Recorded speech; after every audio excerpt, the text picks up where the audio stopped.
Bonjour et bienvenue à vous sur actunautique.com, Nicolas Venance. Dans tout juste un mois, va s'ouvrir à Paris le 59e nautique, deuxième plus gros salon nautique mondial. Je vous propose de tout savoir sur cette édition 2019 avec Alain Pichavant, commissaire général du nautique. Alain, bonjour. Bonjour Nicolas. Alors Alain, j'imagine que chez Nautique Festival, l'organisateur du Nautique de Paris, en ce moment, le planning est bien chargé.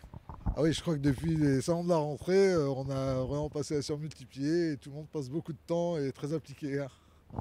Alors comment il va se présenter ce salon? Quelques chiffres. C'est une édition qui se présente un petit peu comme les précédentes, c'est-à-dire que on voit que toute la partie tourisme, location se développe énormément avec de nouveaux pratiquants, hein, la location à la journée, la location avec skipper par exemple se développe. La partie motonautique se développe énormément. Les 90 000 permis bateaux passés chaque année font qu'on a de plus en plus de pratiquants.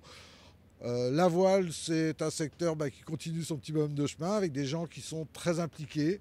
Et ça en nautique, c'est bien entendu l'occasion de retrouver toutes les nouveautés pour la saison prochaine. Quelques chiffres sur cette édition 2019. Le salon nautique 2019, ce sera 825 exposants, c'est la norme habituelle, avec un quart des exposants qui sont quand même des équipementiers, parce que le salon nautique de Paris est un grand salon d'équipement. Ce sera 1300 marques qui vont être exposées, ce sera une centaine de nouveautés qui vont être présentées au salon, hein, que ce soit dans les semi-rigides, dans les coques rigides ou dans les voiliers.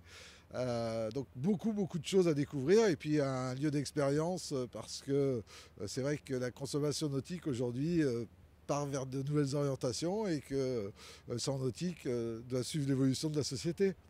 Alors en termes de plan, combien de halls et qu'est-ce qu'on trouvera dans chacun des halls? Alors bien entendu le hall 1, le hall dans lequel on retrouve les voiliers et toute la partie tourisme. Le hall 2, donc la partie sous-sol où on retrouve nos 230 équipementiers, hein, un grand moment et puis un endroit pour découvrir des choses assez insolites.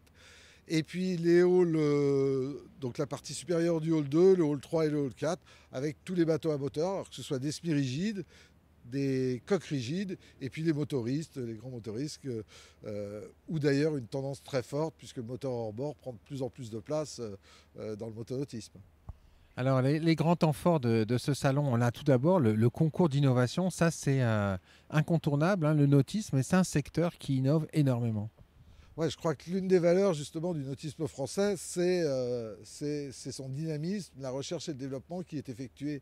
Et donc cette année, on a lancé un concours national d'innovation et on a eu 64 dossiers. Donc il y en a une vingtaine qui ont été retenus donc, pour participer au salon. Dans ces 20 dossiers, il y a 13 produits et 7 services donc, qui doivent vous permettre de pratiquer plus facilement le nautisme, qui sont des projets à destination entrepreneuriale, c'est-à-dire qui ont vocation à se développer, et puis qui tiennent compte aussi de l'environnement, parce qu'aujourd'hui c'est un vrai sujet d'actualité. Alors justement, l'environnement, là vous allez compenser les émissions carbone du salon, ça c'est unique. Oui, je crois que le salon nautique et les pratiquants de nautisme, de toute façon, sont attachés à leur support. Alors, bon, on voit la Seine derrière. On voit d'ailleurs qu'il n'y a pas grand-chose à flotter. Donc la Seine est plutôt assez propre, même si sur les bords, c'est un peu moins vrai. Mais, donc les pratiquants sont des gens qui sont très attachés à l'eau et à l'environnement autour de l'eau. Et cette année, le salon nautique donc, franchit le pas. Donc toute la partie organisation du salon nautique franchit le pas en faisant différentes actions. Donc on va avoir un espace bleu, qui est sous un logo Cap Bleu, avec des associations qui sont actives dans la protection de l'environnement. Le salon va recycler 35 000 m² de moquettes d'allées, par exemple, 450 m³ de plastique qui sert à emballer les bateaux, à protéger les bateaux pour les amener à la porte de Versailles. Et puis on va compenser tout le CO2 que les visiteurs émettent pour venir à Paris, puisque presque 2 tiers de nos visiteurs viennent de province ou de l'étranger. Et toute l'électricité du salon également, on va compenser en CO2 en plantant des arbres. Donc ça représente environ 24 000 tonnes.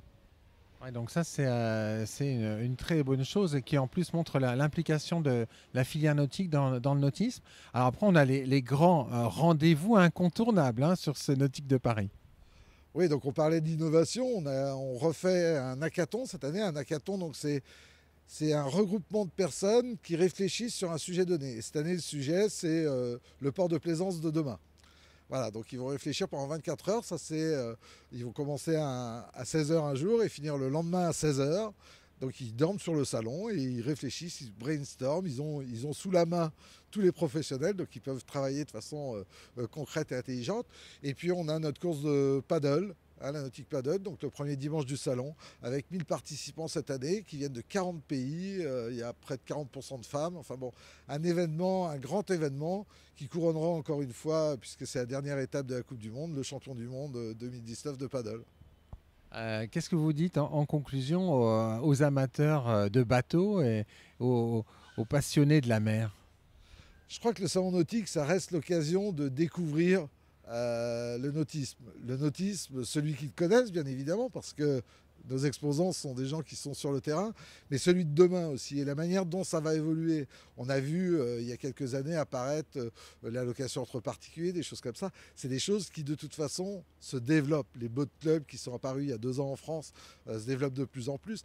Donc c'est la pratique de demain qu'on est en train de découvrir avec des nouveaux bateaux. Je pense au Odyssey 410 qui est voilier de l'année 2019, qui est un succès commercial énorme. Et c'est vraiment l'occasion de venir rencontrer toutes ces choses, ces évolutions, ces petites évolutions qui fait que le plaisir de naviguer, il reste entier et complet.